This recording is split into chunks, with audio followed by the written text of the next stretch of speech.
It's time to pick a side. The border war is on the air with BG and TanMan.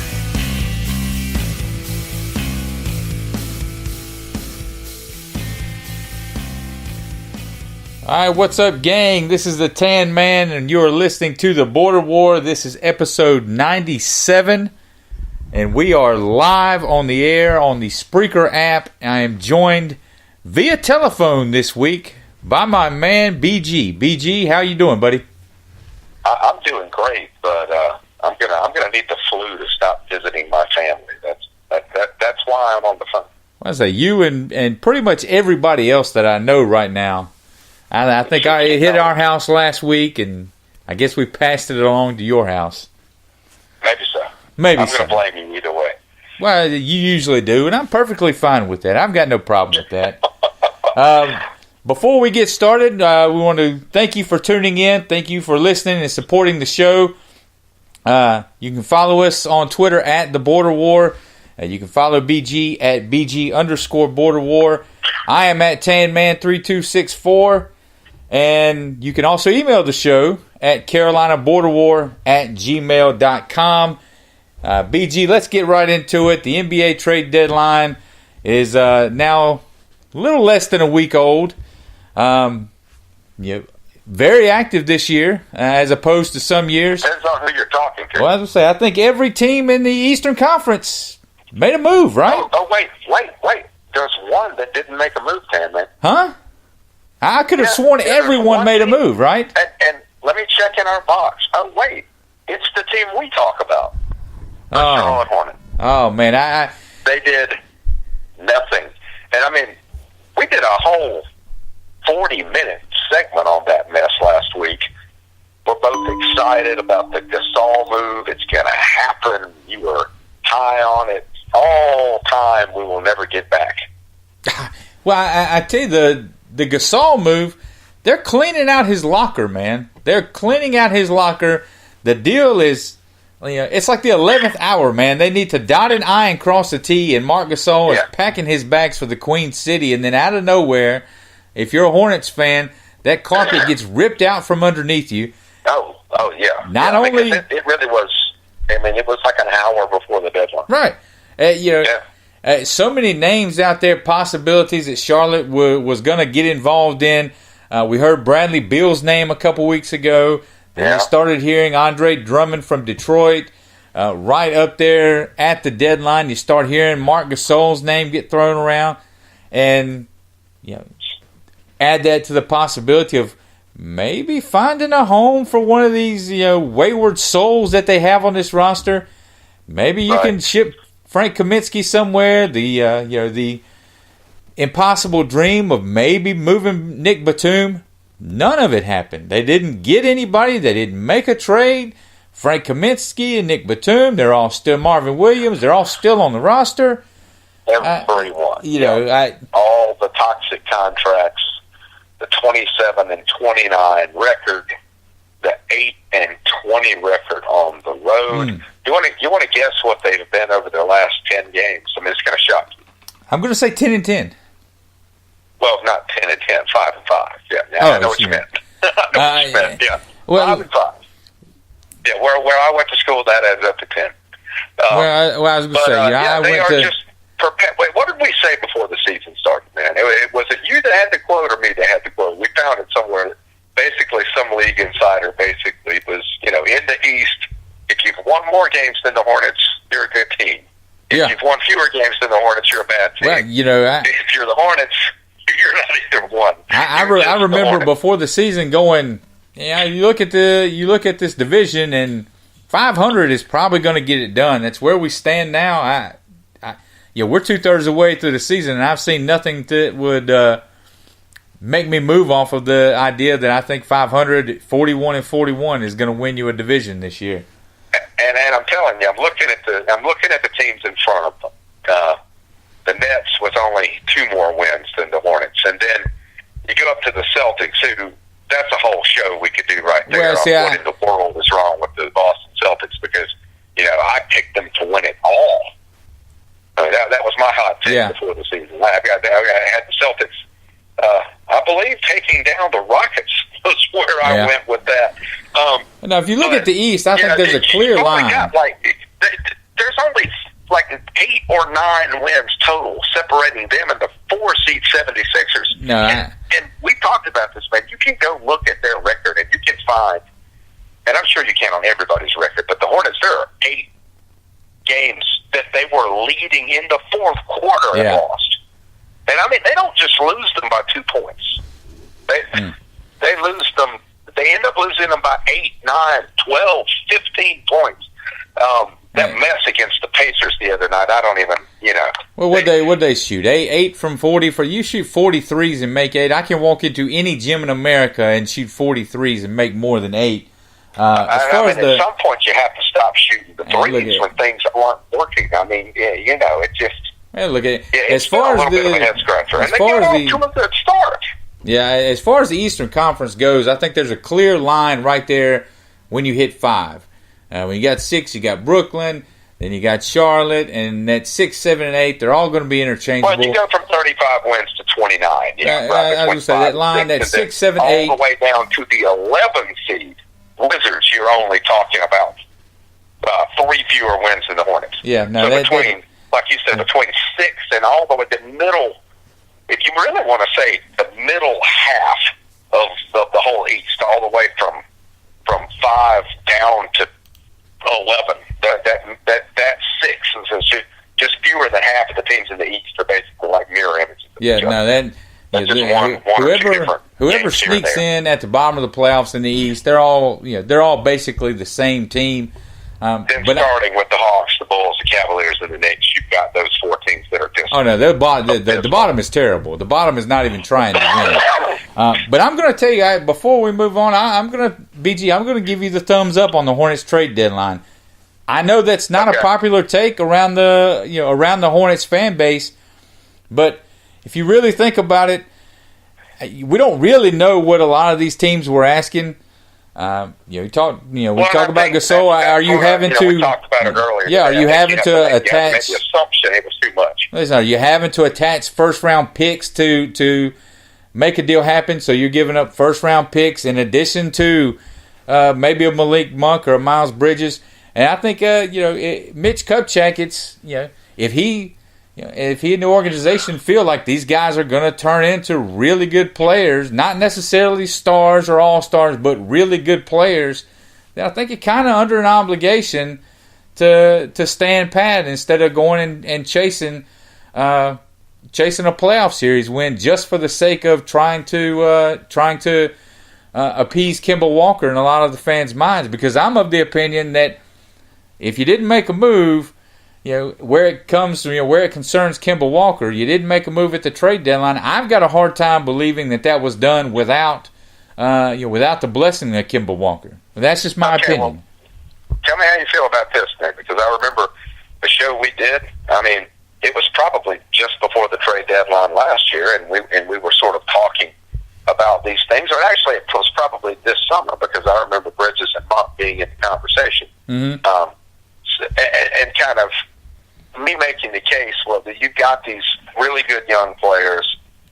Let's just hold on to all of them and bring them along. Because I think at the time we were talking about, the 2 roads the Hornets could take. Do we rebuild or do we try to sort of go for it now? And I mean, we've had that conversation about 6 different shows. So maybe I'm getting a little mixed up here. But either way, your argument was that you had to pick because Kemba's clock is not the same clock that Monk and Bridges are on. No, it's not. But if Kemba wants to be Mr. Charlotte and he wants to spend his career here and he wants to be Mr. Hornet. So you're sort of taking the angle now that his goal is no longer to go to one of the big 5 or 6 teams and try to get a ring. Yeah, maybe not. Now, like I said, if Kevin Durant winds up in New York and they strike out on Kyrie Irving, I said the other week, I think they're going to come calling for Kemba Walker, and at that point, it's kind of on him. What does he want to do? And like I said, if he wants to stay in Charlotte and he wants to be Mr. Hornet and have his jersey hanging up and all the great things that come along with spending your whole career in one place, more power to him. But he's got to realize that, you just said, you got to realize that maybe your clock is not the same as some of these younger guys. So like I said, a lot of it's just going to depend on what he wants out of the next 4 or 5 years of his career. Like I said, if he's comfortable staying, that'll also depend a little bit on where those ping pong balls end up, because we know that even if they can manage to get KD, they could manage to get KD and Zion Williamson, and that would be a whole different. I think the more of that kind of thing you see go on, the harder it would be for him to stay away. But again, we make these assumptions. We really don't know anything about this guy, and I haven't seen a lot of the media really try to analyze what it is he wants out of his basketball career. I mean, not all of these guys are the same guy. No, not everybody's trying to force their way to a market. I for one, there's going to be a lot of discussion about whether or not he's on on the verge of 30 if he's not there already. Whether or not you give this guy the 5 years, $208 million or whatever it is dollars. If you do that, you're already saddled with bad contracts. What do you do with the rest? Those are the reasons Mitch Kupchak gets paid the big bucks. I, for one, would like to see him stay, even if it means that they don't necessarily get out and make deep playoff runs while he's here. I want him to stay, just for nostalgia, just to be, like I said, just to be Mr. Hornet. But that's just me. Moving on. Well, I mean, it's a valid standpoint. We'll certainly be finding out middle of the summer. Oh, yeah. No, July 1st this summer is going to be very, very interesting. What's also interesting right now, college basketball. We are about a month away or less left in the college basketball season. It has flown by. So before we get into specific teams, we'll take a look at the standings atop the ACC. No surprise, the Duke Blue Devils, by virtue of their win last night over the Tar Heels, the Cavaliers are in second, North Carolina in third, followed by Louisville in fourth. Clemson down there, back around the middle of the pack. Center.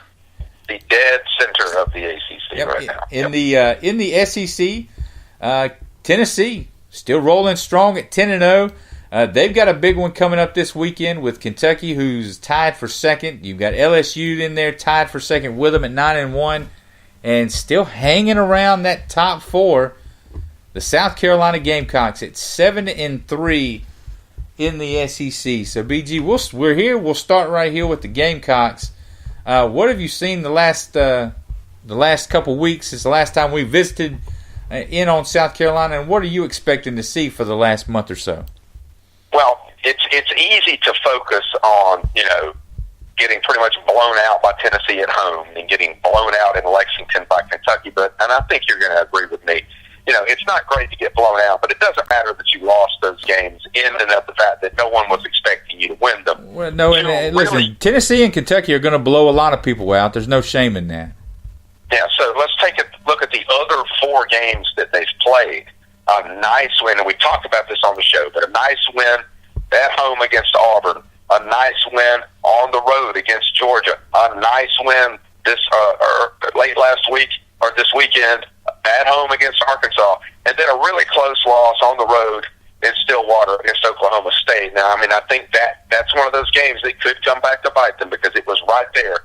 But this team is doing better than holding serve. And you and I have both talked about, the big dance, really not something that needs to be a goal at this point. A deep drive into the NIT would serve. Your best players right now are both first-year players. I mean, Silva's come along nicely, and he's had flashes of what we thought he could be all year. But, man, these 2 freshman kids, there's a future in South Carolina, and when you look ahead on their schedule, obviously they're going to lose tomorrow night. They're going to have the balls again, but then you got 2 games coming up against Texas A&M. You've got a game against Mississippi, who it's at home. It's right. Mississippi, South Carolina, kind of clones of each other right now. I think in the league at least. You've got a winnable game at home against Alabama. You got a tough road game against Missouri, but again, a game that could be won. There are 5, maybe 6 wins still on the schedule here. This is a team, you've got Georgia coming home to finish the season. This is a team that could finish really Well, you just mentioned you've got Georgia down at the bottom of the standings, still left on your schedule. You've got 2 with A&M, who is just A&M, which I think you have to win both an absolute train wreck. I agree with you. I see a handful of wins still left on this schedule. You said the NCAA tournament, should not necessarily be a goal, but you're 7-3. You win 5 more games, you get to around. You get to around. And there's a road game. Yeah, but how many people are going to be there? They're 2-8 in the league. Yeah, I mean, you figure that's not going to be much of a road atmosphere. Look, you win 5. You say you win 5 more games, you get to around 17, 18 definitely wins. Played the hardest part of the schedule after tomorrow night's game. The hard part of the SEC schedule ends when the Balls get on the bus in Columbia and head back to Knoxville tomorrow night. I don't know what button Frank Martin has pushed down there in Columbia, but the team that has shown up for the conference slate is certainly not the same team that showed up for the non-conference slate. If they losing the 4 games in a row to close things out, if you would have bet me $1 million that South Carolina would be sitting they seem right here, finished. At the end of January, it looked so bad. But I think you take Frank's words to heart, because I don't think he's a guy that is attempting to spin anything. He just basically said, look, we had a lot of guys leave the program. I had to rely immediately on freshmen who were not ready to play. Now they are. Mm-hmm. And really, sometimes the simplest explanation is good. What he said about both those guys, especially I think Lawson, is that they're coachable. That they've taken his advice, especially playing defense, to heart. Like I told you, whether they make the tournament or not, I think there's a good bit to be excited about in South Carolina basketball. And really, for the first time since the Final Four run, but even that team was so upperclassman laden that it's nice to see some kids, with some futures in South Carolina, and hopefully that aren't making illegal shoe deals. And what I really want to see, though, is what the recruiting class looks like this time next year, if this starts to pay some dividends, because you and I have talked about it. Frank needs to do better in the state of South Carolina. Hopefully some sustained success and a little hope and a little more exciting style of offense I think we've seen this year, too. Yeah. That's what I've been impressed with. I've actually heard Frank talk about needing to score points. And it sounds silly, but you know what I'm saying. He doesn't say stuff like that. Yeah. He talked about this week's game against Tennessee, and he said we're going to have to make a lot of three-point shots. They're not going to let you inside. We need our guys to step up and make shots. And what you normally hear him say is we need our guys to step up and play defense. Well, look, you played Tennessee. I think Frank's had a kind of turn the corner kind of year in his own coaching career. Well, look, you played Tennessee a couple of weeks ago. You ended up losing by about 20 or so, but it wasn't. The game seemed a little bit closer than that. If you can get some bounces on the road in Knoxville, is not going to be easy. That's not an easy place. No. But go up there, make a good showing, and then, like I said, once you get out of there, you got a lot of winnable games still left on the schedule. Speaking of winnable games, the Clemson Tigers, we mentioned them. They're sitting right in the middle of the ACC standings. I don't know if you look anywhere else in the country, any other team, any other conference in the country, and find a team with a more difficult slate to open their conference season than Clemson. They opened up 0-3 in the ACC, at Duke, at Syracuse, and then home against Virginia. Well, I remember us talking about that they were 0-3, and everybody was saying the season's over, and I remember saying on the air, look at who they lost. Absolutely brutal. Everybody would lose. Absolutely brutal. Since then, they've gotten some home wins. They've kind of beaten up on the bottom of the ACC a little bit.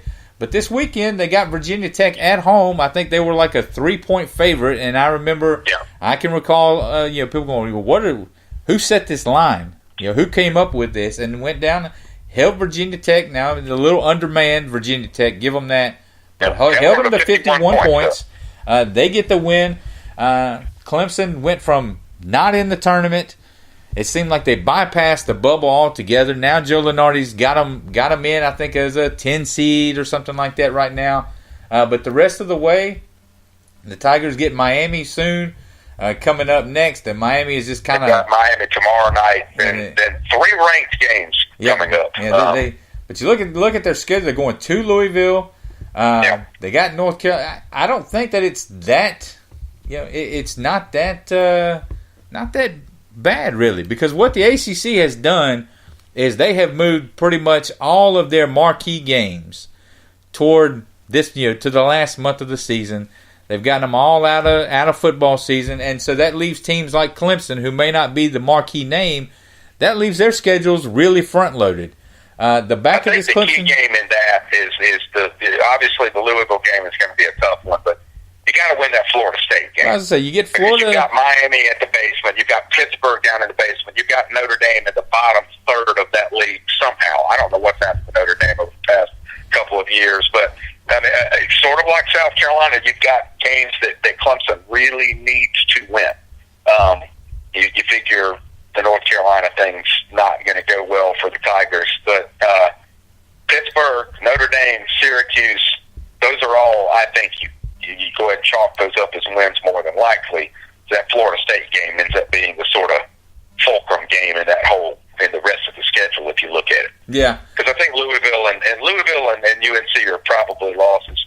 Boston College should be. It's at home, so I mean but again, that's a 2-8 team. So these are all games that you think Clemson's going to win the majority of these. Yeah, the Tigers are relying on Marquise Reed. He has had an excellent season. He got banged up a little early. I think if they're really going to make a run, though, and if they have any designs on coming close to replicating the tournament success last year, they've got to get more from Shelton Mitchell. He's someone who came back to school. He stayed for his senior year. His three-point shooting is down. His scoring overall is down a little bit. It can't all be the Marquise Reed show. He's got to have a little bit of help from Mitchell. I think going in, they had a lot of high expectations, and it was based on the two of those guys giving you 17, 18 points a game. Well, Reed's held up his end of the bargain. Now it's time for Shelton Mitchell. With the schedule lightening up a bit, it's time for Shelton Mitchell to do the same. So that leaves us in the ACC with there's some other team that kind of hangs around, usually near the top of the standings. Virginia. Very funny. I see BG has When do you guys play Virginia? Have you played them yet? I see BG has got jokes here this afternoon. No, I'm folks. just asking questions. I mean, I don't know. I'm not an expert on Carolina. I don't know. Yeah, you're not an expert on Carolina. I know. No, the Tar Heels last night lost a tough one at home to Virginia. A tight ball. I really thought it was over. I thought you guys were going to win by 12 or 14 points. Yeah, listen. The first half was obviously hideous. I mean, like you couldn't do anything. But Roy makes adjustments, comes back out after halftime. You're winning comfortably most of the second half, and then Virginia just sort of said, "You know what? Let's play defense again." Well, look, they made a nice run there. They went from down as much as 7 or 9 or so at some point early in the game, got up by as much as 7 or so in the second half.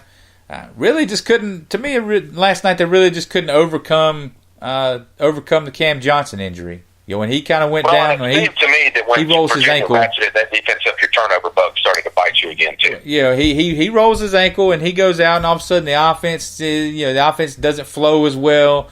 The freshman point guard, he kind of looked like a freshman a little bit. He made some mistakes. He definitely did. He made the one heave from the hash mark over on the sideline that if he had cut his fingernails the day before the game, it probably would have counted. But it's still on his fingers. It takes that basket off the board. But no, all in all, I'm losing to Virginia is not the end of the world. You get on social media. This is one thing I hate about social media. You get on there and there's only one thing you hate about social media? That's it. The only thing. Oh, boy. There's only about one thing I like. No, the only thing. But you get on there, a lot of Tar Heel fans are jumping off, we can never win the big games. We can never beat Virginia. This team is going nowhere. I'm like, all right, guys. This here little played 2 minutes. He's the main cog off the bench. Cam Johnson goes out late in the ball game. By the time he comes back, the offense has kind of gone haywire already. Everything is fine. Everything is fine. The the back end of the schedule, we talk about just mentioned how the ACC backloads their schedule. We've got 2 with Duke, who I think is I don't probably like gonna listen. I'll be honest, they're probably gonna beat us next week. But other than that, there's not anything on this schedule that really scares me. We go to Wake Saturday. You feel like you need to split 2 with Duke, though? I mean, do you need to win that last game at home? I mean, you'd like to. I mean, I guess it depends on what your goals are. You guys really just need that first round bye at the ACC tournament, right? Like at this point, you're not going to be the 1 seed. So, well, no, and I think we're in the next. You definitely think you win the game against Wake. You're going to beat Syracuse. You're going to beat Boston College. You're going to beat Clemson. You're probably going to beat Florida State because that's at home. Well, that's what I was going to say. You're right. Other than 2 games with Duke, everything else is chalk. No, you got Florida State, but that trip to Tallahassee's always been kind of a bugaboo for North Carolina. Well, that game's in Chapel Hill. Right. You're not going to Syracuse this year. Clemson at Clemson, maybe. They beat North Carolina down there at their place last year. By that point in the season, you're talking a week left in the season. Whenever you play them, maybe they're looking for a marquee win to put them over the hump as far as getting into the tournament. So Clemson could give you a handful, but we have had worse stretches to end the season. We've had tougher stretches to end the season in past years, in my opinion. And so I look for Carolina to be squarely in that top 4. Probably going to wind up, since you don't get Virginia a second time, you don't get a chance to make up for last night. You're probably going to wind up as the 3 seed. But listen, where North Carolina sits right now, I'm not concerned at all. And in fact, I'm pretty pleased with where we're sitting at right now. If you want the honest to goodness truth, Sterling Manley is banged up. He's been out for a while. Leaky Black coming off the bench, the freshman from Concord. He's been out with an ankle injury. We lost Sear Little last night. Hopefully not for too long. We lost Cam Johnson for a stretch last night. With all that going on, I'm perfectly fine with where North Carolina sits. What about you? Are you happy with North Carolina sits? Oh, I'm sorry. I went to sleep. Keep going. Why? We're live on the air. We're live on the air. How can you sleep? Where I used to catch you when you were sitting in a room by yourself talking about North Carolina, and you hadn't realized that everyone else in the room had gotten up and left. It was sort of like that. No, North Carolina has an amazing fan base. I mean, here's the thing. I guess if I were a North Carolina fan, my focus would always be, can we win a national title this year? I don't think you're going to. Okay. I think you probably make the Sweet 16. I mean, I don't think it's going to be a bad run. So let's just, if you take that and let's just assume I'm right, you got enough young players that's something to build on, right? I mean, college sports is sort of always about building on what you got. I don't like your tone. I don't like your tone right now. The people are booing. The people are booing you. You can be all realistic about South Carolina, and we have to treat North Carolina like a bunch of triggered snowflakes. That's cool. I mean, whatever you want. You guys may never lose another basketball game. Me saying it won't make it true, but if that'll make you feel better, let's go with that. We can do that. Okay. I'd be fine never losing another basketball game. Something for you to be excited about too. Even if basketball doesn't work out for you, college baseball starts this weekend. Yes, it does. North Carolina's preseason top 10, man. I saw that. We'll get it. We've got a baseball show in the works for next week, but I did see where North Carolina is. They said South Carolina, despite not being ranked, they could do more to people. We're going to surprise some people. And they had North Carolina as the team to beat in the ACC, so could be another fun. It has been before. I mean, North Carolina definitely up there with Florida, one of those schools that you look across the board. There aren't too many of the sports in Chapel Hill that aren't.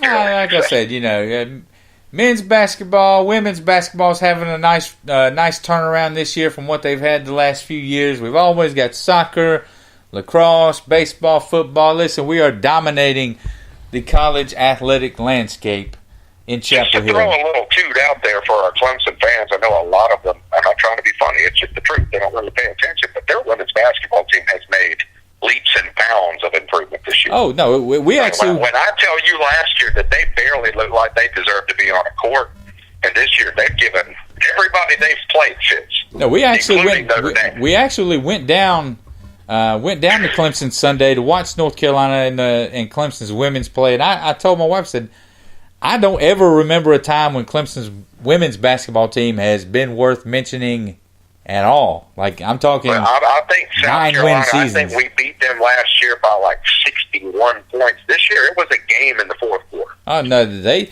like I said, North Carolina has struggled the last handful of years on the women's side too. And going down there Sunday, Clemson pretty much handled them, for the better part of a half. They controlled the game for probably 3 quarters and just kind of ran out of gas. So, no, it was a good time. It was a good time. So I guess that's it for episode 97. Again, we appreciate you tuning in. Go download the Spreaker app, and you can listen to us live every week. If you missed us live or you missed anything in this episode, you can always go back and download the podcast and listen to it whenever you like. Like I said, if you're tired of listening to yahoos and whack-a-mole sitting under a tent in front of a liquor store, you want something different, turn off the radio, download the app, listen to BG and the TanMan, and toss those other guys off into the dumpster like the one they sit next to that's 10 feet away when they do their show twice a week. And that's it. We're out of here. Real quick, though, I just wanted to say we had talked about if the AAF is still something people are talking about in a couple of weeks, then we'll probably talk about it too. But we're gonna hold off on that for right now. I'm going to be interested. I'm interested to see where that goes. Once if week 2 just falls off. Yeah, the cliff give it week 2, week 3. Does the novelty of it start to wear off? Just wanted to bring it up real quick. Yeah, if the novelty of it doesn't wear off, then and the football's good, then I think they might be on to something. Yeah. So we'll see. We will. That is it. Again, go follow the show at The Border War. You can like us and share us every week. We post the link on Facebook as well. And don't forget, the All-Star rosters are still out there. We'll give it another week. So far, most of the returns that have come in, either through Twitter, Facebook, several emails, have got the TanMan in the lead. Which is hilarious. Oh, yeah. So, yeah. Go help out BG. At least give his team a cursory look. Give it a nice, polite look, and then come and vote for the TanMan for having the strongest All-Star Border War draft. You do not. We are out of here. That's absurd. It's not absurd. The people Nationally speaking, the people have spoken, BG. The people have spoken. Team TanMan rules the roost. Marv Albert disagrees with you. Do we really want to stop broadcasting? Yes.